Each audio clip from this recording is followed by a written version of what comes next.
So, Theresa, one of the fascinating things about this game, from an owner's point of view, is that it's all a big learning exercise. And I have to say that one of the things that I've found, to be honest, most challenging is this idea of how horses progress. I wonder if you can just walk us through how that works and what owners should expect in the first couple of years of a horse's racing life. Yes, it's a difficult one to sum up, and at the end of the day, there's no rule to it.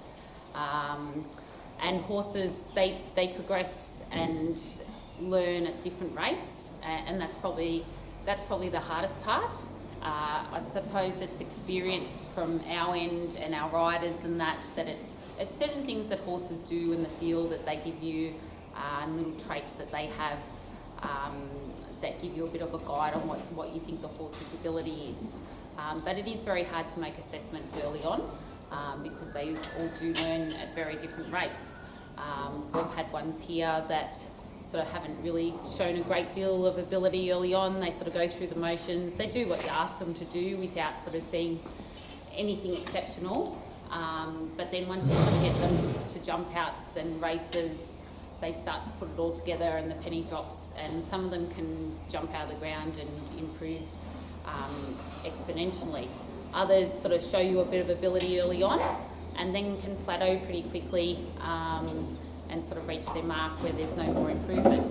So the way we sort of operate is giving them a good grounding and education. That's where we're really lucky to have got really good breakers like Daryl and Matt down at Wagga that give our horses a good foundation. And we've got a good little system happening. We're sending them back there before they come back for their first preps in the stables. And it's about that education phase. But yeah, like horses like Moneyball and that, I go back and look at her first few jump outs, and she was a little rat bag around the stables. She was highly strung. She was very much a madam. And going back and watching her first couple of jump outs, even into her second racing preparation, they really weren't anything to get too excited about. Yet the older she got and the more she put it together, she just kept improving. And that's what you like to see in horses, is that continual improvement. Even a horse like the Guru, we always had sort of high hopes for him. He was probably one of the dearest yearlings we'd bought at the time. We'd had good success with his half-sister, and he was pretty dumb and had no idea what he was doing. His first couple of race starts were not very exciting whatsoever. I think he actually won his maiden at a Sapphire Coast Tab 2 meeting. Not that he sort of went there at that time because I thought that's all his ability was, but he was just so dumb and just needed a bit of travelling and learning, a bit of race experience. And it's about building their confidence as well. Horses really thrive on confidence, and I suppose even subconsciously when they're performing well and winning, they probably get those extra few little pats and that extra little bit of attention. Short neck, the time is 2:01.14. On your Brock! Go, do it! boys! Woohoo! Good on you, Gooey! Good boy, Gooey! Numbers 7 and 5.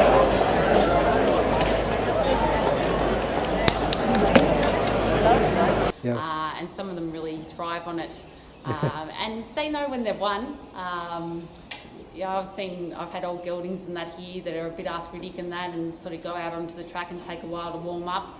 But you get to take them out on the track the next time after they've won, and they strut out there and hold their head high and show off to tell everyone, look at me. There really is no rule to it, and they can make liars out of you. You get a few that you think, what they show you on the track, you've got something really nice, but then they don't handle the pressure once they get to the races. A lot of it comes down to the heart and the brain, so it's having that package all together. And then others that don't really show you a great deal, once they sort of go to the races and work out what it's all about, they just put it all together, and that competitiveness comes out in them, and they really dig deep and put in and have that bit of ability to go with them. So we try to give them that education and grounding. And quite often, sometimes when we send them to the jump outs for the first time, they're there for a look to see what it's all about. Sometimes they're not going to be getting to the races that preparation, but just giving them that little jump out so they can see what the next step is. Even though they might not show anything brilliant in the jump out, it's a good learning curve for them so they can go and have a break and have that little bit of experience under their belt. I've had some horses that have performed pretty dismally in their first jump outs, and whether you give them a break afterwards or give them another one a fortnight later, they can improve massively. It just comes down to your individual horse and how they learn. And that's the unfortunate thing with them. They don't come with a rule book and what That's suits right. each one. That's our job, is to work them all out. But yeah, so it's a time thing, and it's allowing horses to mature in that as well. And I would say then, from an owner's point of view, my own experience has been that it's all a bit counterintuitive. It's really one of the learnings. I think it's a matter of experience. So what you see with your own eyes from the grandstand or in the video as an owner, often in the first year or two of a horse's life, is actually probably not going to tell you the right message. You might think it doesn't look any good, but a season later, there it is in town winning races. Oh, exactly right. Like a horse like the Guru, when he was winning a maiden at a Tattoo at Sapphire Coast, you probably weren't thinking that he was going to go on and be a multiple Metropolitan winner. Yeah. And even a horse like Monegal, well, she won her Group 3 as a 6-7-year-old mare, and sort of got better later in life. But yeah, even in her first couple of preparations, you thought she was a nice horse and would win races. But not necessarily be a consistent Metropolitan performer and going around in black type races. So yeah, like there's no rule to it, and sometimes it's a case of throwing them in the deep end as well. Yeah. And it depends on the stage they're at. Quite often when they're 3-year-olds and that, you've got a few more options to do those sorts of things with them,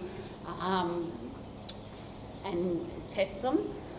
But yeah, it's just about trying to build their confidence along the way, and yeah, they can really progress in leaps and bounds once they've got a bit of confidence under their belt.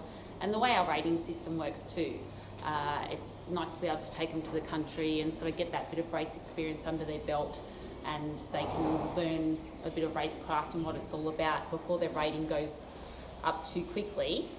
So by the time they're ready to advance to provincial or metropolitan level, they're not too high up in the weights, and they've got that bit of experience under their belt as well.